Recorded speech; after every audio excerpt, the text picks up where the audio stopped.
আসসালামু আলাইকুম শিক্ষার্থীরা, কেমন আছো? আশা করি ভালো আছো। আজকে আমরা বইয়ের 24-25 একটা কোশ্চেন আসছিল যেটা কণিক থেকে, এবং ওই কণিকের একটা প্যাটার্নের ইজি প্যাটার্ন, এই ইজি প্যাটার্নের একটা কোশ্চেন আসছিল। কোশ্চেনটা আমরা দেখি এবং একটু বোঝার ট্রাই করি যে কোশ্চেন প্যাটার্ন কিরকম হচ্ছে আর কি। আসো প্রথমে কোশ্চেনটা পড়ি। দেখো প্রথমে বলছে যে এইটা একটা দিয়েছে, এখন এখানে বলে নাই যে এটা কি, বাট আমরা লাস্ট ক্লাসে তোমরা যারা ক্লাস করছিলা বা লাস্ট ক্লাস বলতে দু একটা ক্লাস আগে যে তোমরা ক্লাস করছিলে যে একটা আদর্শ দ্বিঘাত সমীকরণ কিরকম হওয়া উচিত এবং আমরা একটা এমসিকিউ কিভাবে পড়বো, ওইখানে আমি এখানে বলছিলাম যে একটা আদর্শ দ্বিঘাত সমীকরণ, দেখো এখানে কিন্তু দ্বিঘাত সমীকরণ, দুই চলক বিশিষ্ট দ্বিঘাত সমীকরণ, এই সমীকরণ কিরকম হওয়া উচিত এবং কোনটা কি হলে কি হয়, কিন্তু এটা অনেক সহজ ফর্মে আছে, এত কমপ্লিকেটেড করার কিছু নাই। এখানে বলা আছে এই যে এইটা এবং এই এর স্পর্শক এইটা হলে এইটা 4a 8 দিয়ে সমকোণী ত্রিভুজ গঠন করা সম্ভব কিনা। তোমরা বুঝতে পারছো আশা করি যে এটা আসলে স্পর্শক হওয়ার শর্ত থেকে আসছে। আমরা আসলে একটা আগে একটু বেসিক দেখে আসি। তো তোমাদের কি মনে আছে যে y ইজ ইকাল টু, আচ্ছা sorry, y is equal to mx plus c, এটা যদি y square is equal to 4ax পরাবৃত্তকে স্পর্শ করে, তাহলে কন্ডিশনটা কি ছিল? c is equal to a by m, এটাই তো ছিল, মানে এটা এক নম্বর কন্ডিশন ছিল পরাবৃত্তকে স্পর্শ করলে। তারপরে y is equal to mx plus c যদি x square by a square plus y square by b square is equal to 1 এই উপবৃত্তটাকে স্পর্শ করে, তাহলে তোমরা মনে পড়ছিলা যে c square is equal to a square m square plus b square, এমন কিছু একটা কন্ডিশন ছিল, মানে এটা হচ্ছে কন্ডিশনগুলা। আচ্ছা, তারপরে আর একটা ছিল যেটা কি বলতো 3 নম্বর, যে y is equal to mx plus c, এইটা যদি x square plus a square minus y square by b square is equal to 1 এই অধিবৃত্তটাকে স্পর্শ করে, তাহলে c square is equal to a square m square minus b square. মানে মোটামুটি মানে এই ম্যাথটা পারার জন্য আমি আসলে এই ম্যাথটার উপরে ফোকাস দিচ্ছি না, তোমার এই ম্যাথটা নাও আসতে পারে বা পরের বছর ঢাকা ইউনিভার্সিটিতে একটা কোশ্চেন আসতে পারে এরকম, যে স্পর্শ করলে পরাবৃত্ত হইলে কেমন হয়।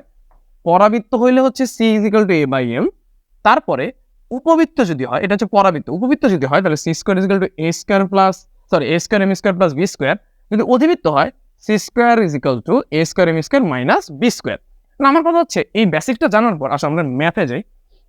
দেখো প্রথম কথা হচ্ছে এইখান থেকে আমরা অনেকেই বুঝে ফেলছি, যে ম্যাথ দেখে বুঝে ফেলছি যে এইটা হচ্ছে বি স্কোয়ার, বি স্কোয়ারের ভ্যালু হচ্ছে 16। আচ্ছা, আর এইখানে আমি যদি এটাকে একটু সুন্দর করে লিখি, ওয়াইটাকে ওই পাশে দিই, তাহলে ওয়াই ইজ ইকুয়াল টু কত লেখা যায়? 2x plus 1। তো ওয়াই ইজ ইকুয়াল টু দেখো mx প্লাস c, তো এখান থেকে আসলে বোঝা যাচ্ছে যে m এর মান 2 আর c এর মান হচ্ছে 1। আর আমরা যদি মানে ওই যে শর্তটার দিকে যাই, তাহলে দেখবা যে শর্তটা এরকম ছিল যে c square is equal to a square m square plus b square, এবং প্লাস ছিল না, বলো তো অধিবৃত্তের বেলায় কি ছিল বলো? অধিবৃত্তের বেলায় ছিল যে মাইনাস। তাহলে c square is equal to, c square মান বসেই, বলো c স্কোয়ার মান কত? বোর্ড দেখে বলো। c স্কোয়ারের মান হচ্ছে 1 স্কোয়ার, a স্কোয়ারের মান কত? a স্কোয়ারের মান আমরা জানি না, যাই বের করবো। m স্কোয়ারের মান হচ্ছে 2, b স্কোয়ারের মান কত? 16, b স্কোয়ার মান ডিরেক্ট বসাইছি। তাহলে 1 ইজ ইকুয়াল টু হচ্ছে 4a স্কোয়ার মাইনাস 16, তো 16 এর পাশে নিয়ে গেলে 4a স্কোয়ারের ভ্যালু কত আসতেছে? 17। অ্যান্ড 4a স্কোয়ার যদি 17 আসে, 4a স্কোয়ার যদি 17 আসে, তাহলে দেখো আমি এখন একটা চালাকি করবো এখানে। দেখো আমি জানি যে পিথাগোরাসের উপপাদ্য দ্বারাই আমরা এখানে প্রমাণ করব। তো প্রমাণ করার জন্য আমাদের একটু খেয়াল করো যে যদি 8 স্কোয়ার প্লাস 2 স্কোয়ার এটা যদি বের করতে হয়, এটা আসবে হচ্ছে 64 প্লাস 4, মানে এটা আসবে হচ্ছে 68। এই 68 তুমি 2-3 ভাবে প্রমাণ করতে পারো, এটা ছোট্ট একটা প্রমাণ, যে 68 তুমি দেখতে চাও তাহলে এটাকে 4 ইন্টু 17 কিন্তু লেখা যায়। তো এখানে দেখো 4a স্কোয়ারের ভ্যালু 17 আসতেছে, তো আমি এখানে কাজ করি, এই 17 এর জায়গায় 4a স্কোয়ার লিখে দিই, তাহলে দেখো এসে করতেছে 16a স্কোয়ার, যেটাকে লেখা যায় 4 এর হোল স্কোয়ার, মানে 8 স্কোয়ার প্লাস 2 স্কোয়ার আসতেছে হচ্ছে 4a square whole square, sorry. দেখো তাহলে আমরা জানি ওই যে পিথাগোরাসের উপপাদ্যটা তোমাদের মনে গেছে, তাহলে তুমি বলে ফেলতে পারো যে এটা একটা অবশ্যই সমকোণী ত্রিভুজ তৈরি করা সম্ভব। দেখো এই প্যাটার্ন কিন্তু মানে বলে দেয় যে অ্যাডমিশনে শুধুমাত্র এই যে সব কঠিন ম্যাথ আসে বা সব কিছু যে একবারে টু দ্য পয়েন্ট অনেক হার্ড ম্যাথ অ্যান্সার হবে বা টু দ্য পয়েন্ট অ্যান্সার হবে এমন না।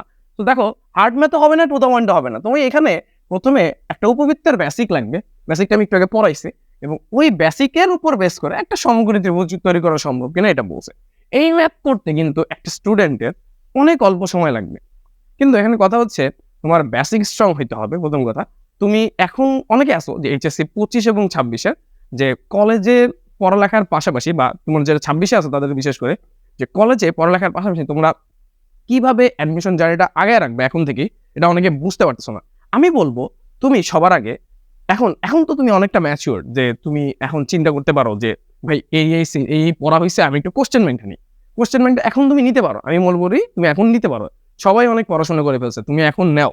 আমি বলবো তুমি এখন কোশ্চেন ব্যাংকটা নাও, নিয়ে তুমি একটু কোশ্চেনগুলো দেখো, যেই চ্যাপ্টারটা তোমার পড়াইছে রিসেন্ট, কোশ্চেনগুলো দেখো। দেখলে তুমি বুঝতে পারবা যে অ্যাডমিশনের কোশ্চেন ব্যাংকটা একটু স্ট্যান্ডার্ড হয়ে থাকে, মাঝে মাঝে একটু স্ট্যান্ডার্ড হয়ে থাকে।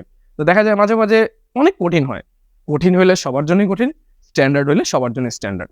আমি বলবো তুমি এখন থেকেই কোশ্চেন প্যাটার্ন দেখার ট্রাই করো। আর এইচএসসি 25 যারা আছো তারা এখন অ্যাডমিশনের কোনোভাবেই ধারে কাছে যাবা না।